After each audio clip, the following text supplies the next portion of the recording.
성경 말씀 보겠습니다.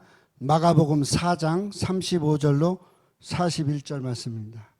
마가복음 4장 35절로 41절 말씀.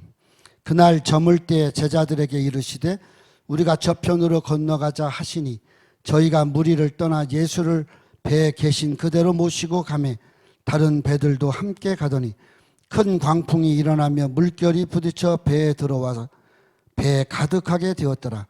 예수께서는 고물에서 베개를 베시고 주무시더니 제자들이 깨우며 가로되 선생님이여 우리가 죽게 된 것을 돌아보지 아니하시나이까 하니 예수께서 깨어 바람을 꾸짖으시며 바다더러 이르시되 잠잠하라 고요하라 하시니 바람이 그치고 아주 잔잔하여 지더라.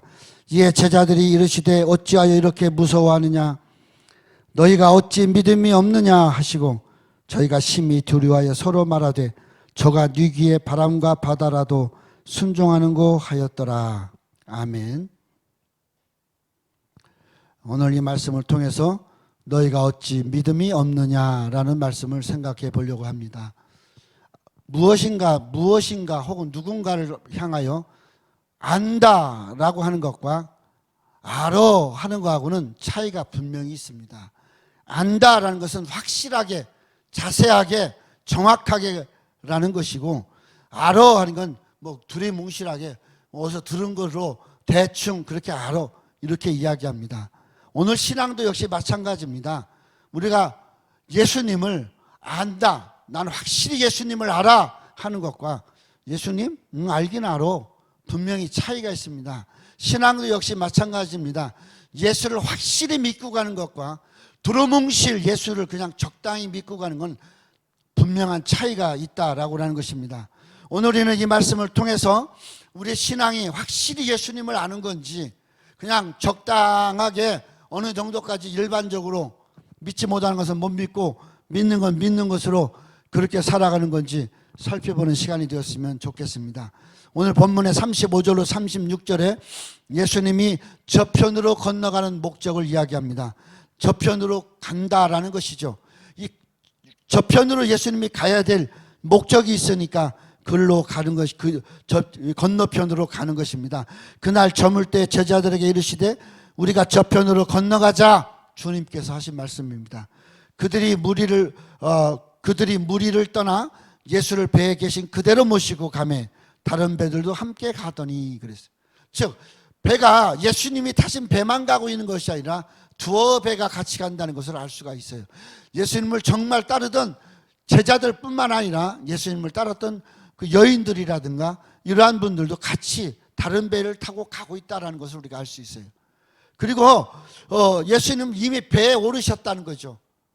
그리고 제자들이 그 무리들을 이렇게 돌려보내는 중에 예수님이 가자라고 지금 하고 있다는 거죠.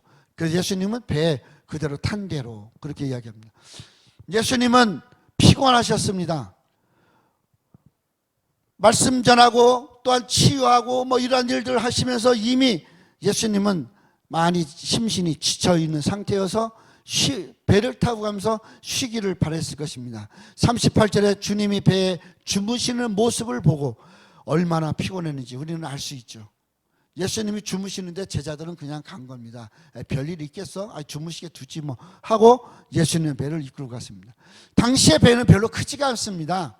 별로 배가 크지도 않고 그리고 여기에 뭐 10명 정도 제일 큰 거라 아주 큰 축에 속하면 13명에서 14명 그렇지 못하면 보통 10명에서 12명 정도 타는 배입니다.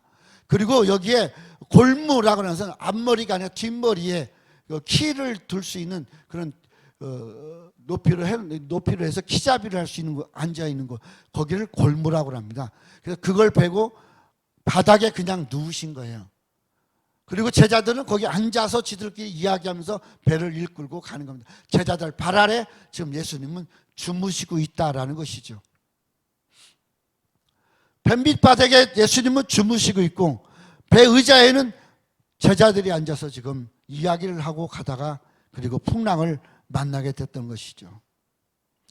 여기서 우리는 살펴봐야 될 것이 이 배가 건너편으로 예수님이 가자라고 하는 데는 주무시고 피곤한 것을 쉬기 위해서 그런 것만이 아니라는 것을 우리가 알 수 있습니다. 건너편에 불쌍한 한 영혼을 구원하시기 위한 것도 있다라는 거죠. 왜냐? 마가복음 5장으로 들어가면 거기 1절에서 20절에 거기에 귀신 들리면서 무덤 사이를 살면 그 귀신 들린 그 영혼이 있기 때문에 주님은 그를 치유하기 위해서 가자고 한 것도 한편에 속해져 있다는 것을 우리가 알 수가 있습니다. 그러니까 주님은 그냥 가시자는 목적이 편안하게 자기 편리를 따라서가 아니라 그렇게 가서 또 해야 될 일이 있기 때문에 배를 타고 가는 동안 예수님은 주무시겠다라는 것입니다. 한 영혼을 구원하기 위해서 갈릴리의 피고한 사역을 이끌고 예수님은 넘어가시며 잠깐 배에서 주무시고 휴식을 취하겠다는 것입니다. 그런데 예수님을 따르면서 제자들과 더불어 큰 광풍을 37절로 38절에 만났다고 이야기합니다. 큰 광풍이 일어나 물결이 부딪혀 배에 물이 들어오매 이렇게 이야기하고 있습니다.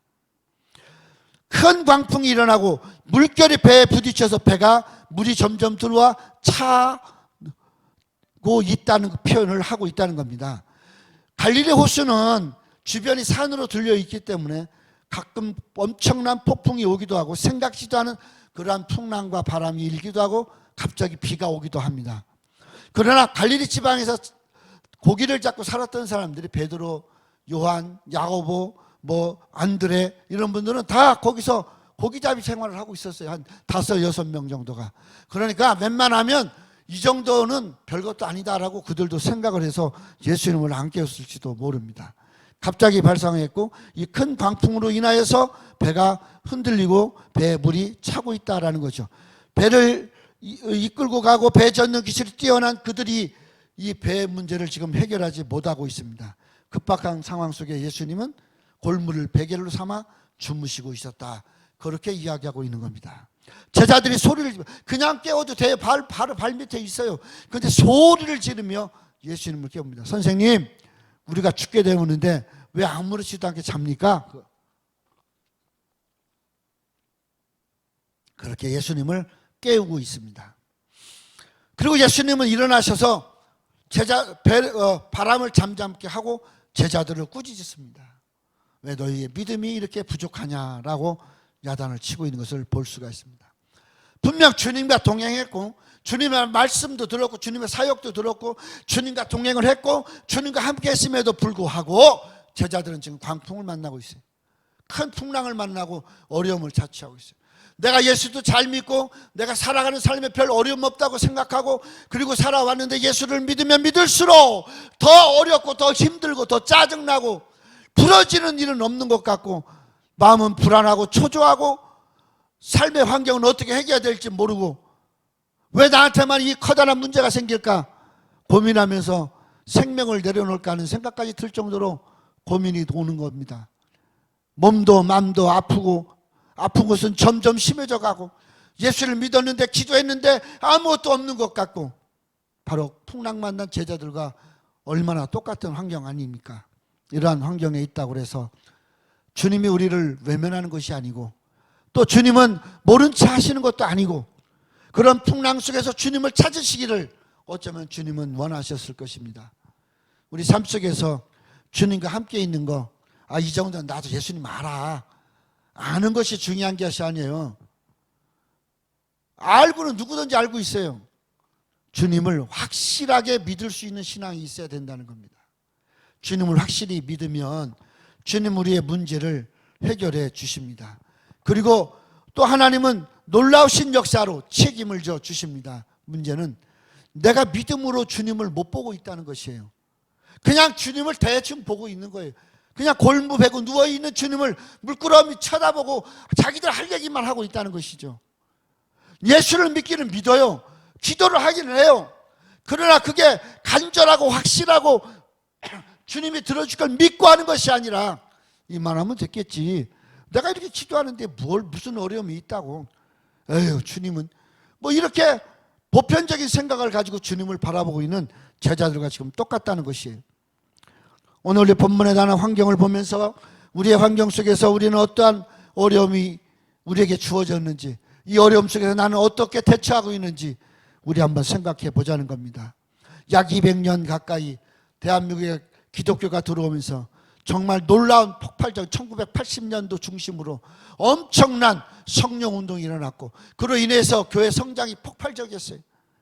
그런데 그 놀라운 폭발적인 그런 성령의 역사, 세계 20위 안에 우리나라가 10교회가 있는데 5교회가 있는데 그렇게 큰 소리 외치는 그러한 놀라운 성장을 이룬 그러한 대한민국에 코로나 하나 한번 오고 나니까 1년 코로나 한번 불고 나니까 작은 교회 3분의 1이 사라져버리고 큰 교회들이 나라 눈치 보면서 어쩔 줄 몰라 하고 우리들 스스로가 정말 하나님 있냐 없냐 비대면하면서 피하면서 하나님 앞에 겨우 형식적인 예배를 드리는 우리의 모습을 한번 살펴보자 이 말입니다.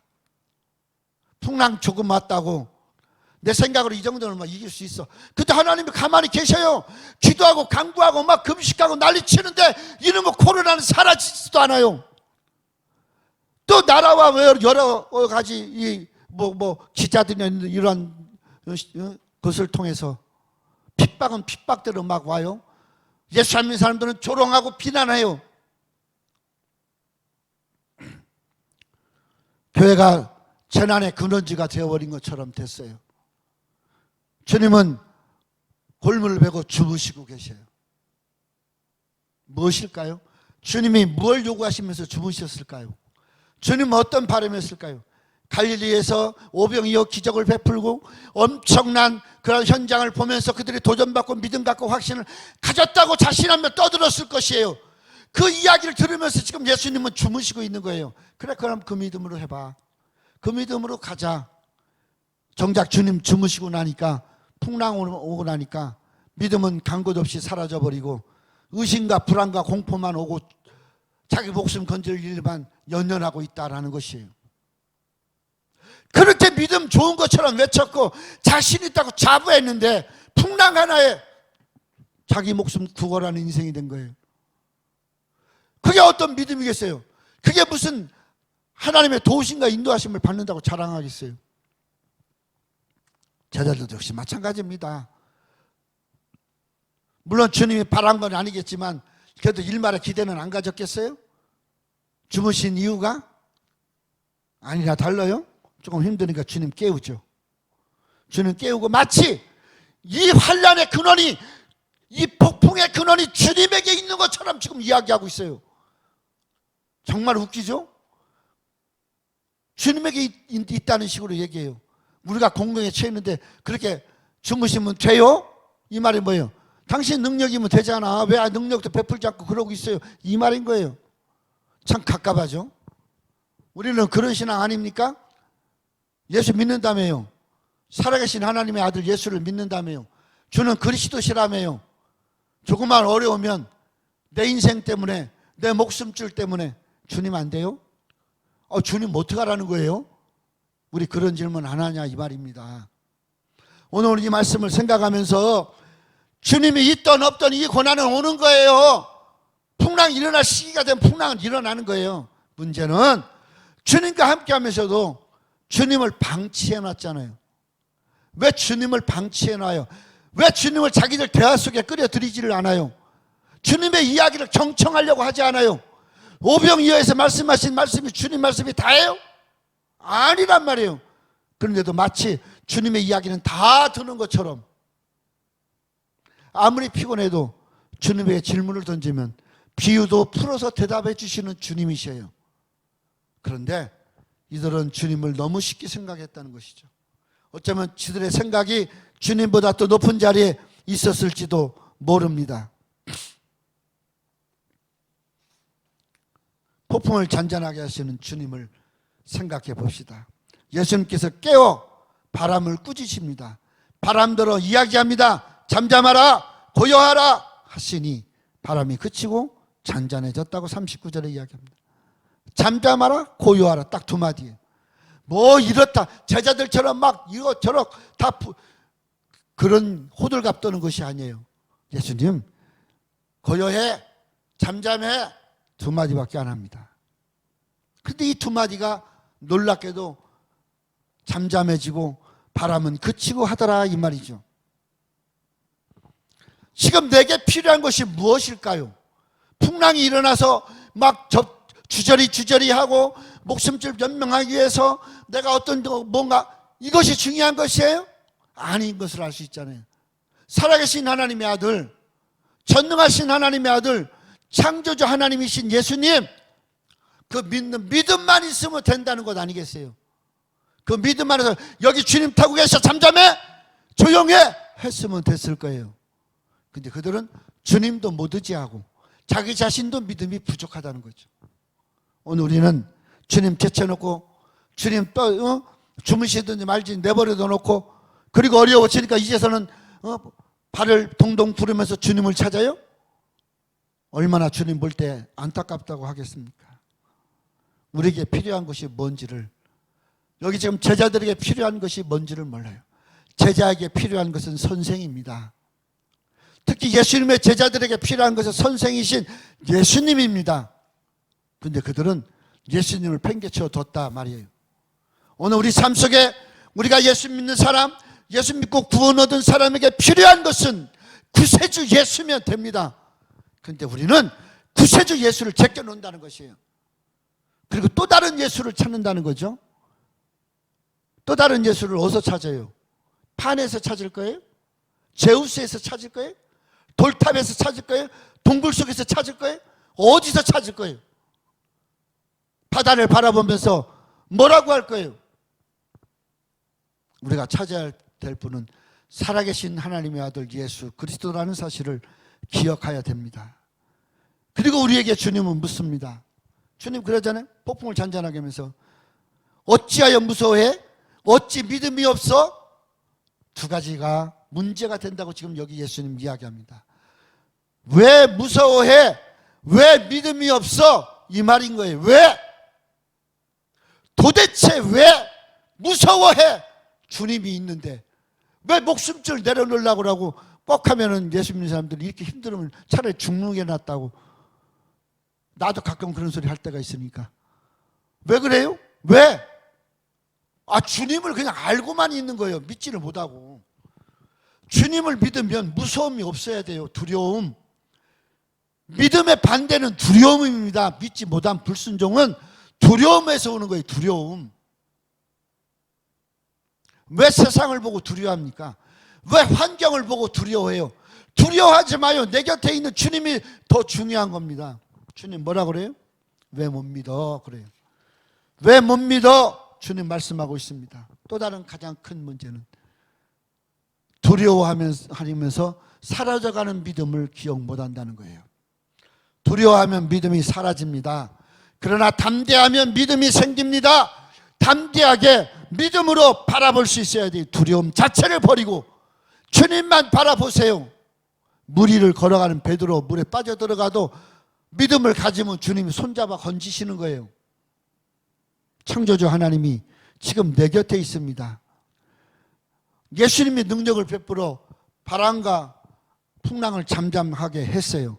그러고 났더니, 그리고 믿음 없다고 책망했더니 앉아서 그들이 두려워하여 말하되, 두려워하지 마, 믿음 가져. 그랬더니 제자들은 여전히 두려워하면서 이렇게 이야기합니다. 이 사람 누구야? 몰랐다는 거죠. 이 사람이 누구야? 바람과 바다가 순종해? 그렇게 대답을 하더라 이 말이에요. 응? 두려워하지 말라고 주님 이야기하면서 문제를 해결해 줬더니 여전히 두려움 가운데 있는 거예요. 여전히 두려움 가운데. 그리고 그 두려움으로 뭐라고 그래요? 이 사람 누구야? 뭐예요? 내가 이 믿는 예수님 맞아? 이 얘기요. 내가 이 예수님을 믿었다고? 종려나무 흔들면서 아람어로 호산나 하는 사람이랑 못 다를 게 있어요. 예솔루마를 부르고 있는 그런 사람들과 못 다를 게 있어요. 믿음은 주님으로부터 오는 것이 아니라 주님 때문에 생기는 거예요. 주님이 있기 때문에 나는 당연히 믿는 거예요. 당연히 믿으니까 그 믿음 안에서 두려워하면 안 돼요. 고난은 두려움에서부터 옵니다. 환난은 믿음 없음에서부터 시작입니다. 오늘 우리는 이 고난과 환난을 고난의 바람, 풍랑의 환란의 풍랑을 어떻게 이기고 해결할 수 있을까요? 본문은 어떻게 얘기하고 있을까요? 그 출발점이 주님을 바로 아는 것이라는 것이에요. 주님을 올바로 안다는 것은 주님을 믿는다는 것이고, 주님을 믿으니까 두렵지 않다, 이 말인 것입니다. 그러므로 오늘 우리는 주님을 바로 알아야 돼요. 주님을 바로 알고 그냥 그 주님을 믿으라, 이 말입니다. 두 번째 방법이 뭘까요? 성경은 두 번째 방법은 주님과의 교제에 있다 그래요. 교제가 뭡니까? 대화. 오늘 우리가 하나님과 주님과 대화하는 길이 뭐예요? 기도에 있습니다. 기도는 대화입니다. 오늘 우리는 주님과 기도해야 돼요. 내 기도가 멈추는 순간, 내가 기도하지 아니하고 두려운 풍랑의 그 환란의 바람들을 바라보고 있는 순간, 나는 주님을 믿고 있는 게 아니에요. 그러니까 풍랑은 날 잡아먹기 뒤집어지는 거예요.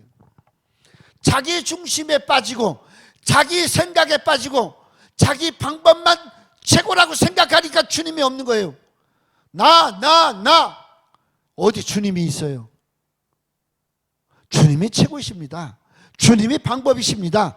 주님 생각이 내 생각입니다가 아니라, 주님은 뭐 내가 지금 빨리 생각을 해야지, 내 생각이 최고인데, 내 방법이 진짜인데 아무 의미가 없다라는 것을 알아야 됩니다.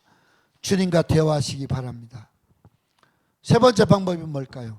세 번째 방법은 바로 주님과 대면하는 겁니다. 주무시는 주님을 깨워 대면해야 돼요. 그 대면이 뭐예요? 예배입니다. 예배는 주님과 대면하는 시간입니다. 주님과 만나서 사귀는 시간입니다. 에녹은 300년간 하나님과 동행했더라 그랬어요. 동행이 뭡니까? 대면하는 겁니다. 손잡고 대면해서 가는 거예요. 주님과 함께 대화를 나눕니까? 주님 앞에 기도합니까? 주님이 내 눈앞에 있어야 돼요. 그때는 얼굴과 얼굴을 마주 대하여 볼 것이고 그랬어요. 시내산에 올라가서 40일 십계명을 받고 내려오는 모세가 어떻게 했어요? 주님 앞에 섰더라 그랬어요. 주님 앞에 섰다는 건 무엇이에요? 주님 앞에 주님을 만남으로, 예배함으로 이루어졌다는 것을 우리가 알 수 있다는 것이에요. 이렇게 하려면 어떻게 해야 됩니까? 주님을 바로 알고 믿고, 주님과 기도로 교제하고 주님께 예배하며 대면하기 위해서 우리는 어떻게 해야 돼요? 내 방법을 버려야 돼요. 내 방법, 내 생각대로를 버려야 됩니다. 내 교만함을 버려야 됩니다. 그리고 어떻게를 버려야 돼요. 어떻게? 주님 어떻게 할까요? 주님 어떻게? 뭘 어떻게? 주님은 물어요. 왜 그 말을 해? 왜 못 믿어? 주님은 아마 그렇게 대답할 거예요. 이제 지금 내가 할게요. 이제 지금 내가 기도할게요. 지금 내가 기도하는 소리를 주님 들어주세요. 주님 방법이 올바른 걸 아니까 나 주님 방법 따르게 해주세요. 그러고 진리 대신 주님만을 따라가야 될 줄 압니다. 말씀을 마치겠습니다. 최악의 상황, 절망적인 상황, 버리고 싶은 상황, 그 상황에도 믿음은 방법이에요. 이 믿음은 대면하여 주님을 만나는 거예요. 그리고 그 기도를 이루어가는 것이에요. 기도하세요. 간구하세요. 주님이 방법입니다. 그리고 주님이 요구하셨던 것도 믿음이에요. 다른 거 아니에요. 제자들에게 뭘 요구했습니까? 주님은 제자들에게 믿음을 요구했어요. 두려움을 버리라고 요구하셨어요. 마음의 두려움을 내어놓고 주님을 만나고 주님을 의지하면서 주님께서 폭풍 후 환난, 두려움, 공포에서 나를 건져주실 것을 믿고, 그 주님 왜? 라고 하기 전에 제가 이렇게, 나는 이렇게, 내가 지금 바로 하고 대답할 수 있는 신앙이 되기를 간절히 기도합니다. 기도하겠습니다. 하나님 아버지 감사합니다. 우리가 살아가면서 우리는 어떤 믿음을 갖고 삽니까? 우리는 어떻게 살아갑니까? 너희가 어찌 믿음이 없느냐? 주님이 옆에 계시고 그 주님을 믿는다고 하면서 그 주님의 제자라고 하면서 어려움과 혼란이 오니까 주무시는 주님을 내팽개치고 주님을 원망하듯이 묻습니다. 어떻게 이렇게 주무십니까? 주님은 이야기합니다. 이 문제를 해결해 놓고 주님 말씀합니다. 왜 무서워해? 왜 믿음이 없어? 오늘 우리는 그 주님 앞에 지금 내가 합니다. 지금 내가 따라갑니다. 지금 기도합니다. 지금 주님 앞에 섰습니다. 주님 지금 해결해 주시옵소서라는 기도와 믿음의 담대함을 갖게 해 주시옵소서. 예수님의 이름으로 기도하옵나이다. 아멘.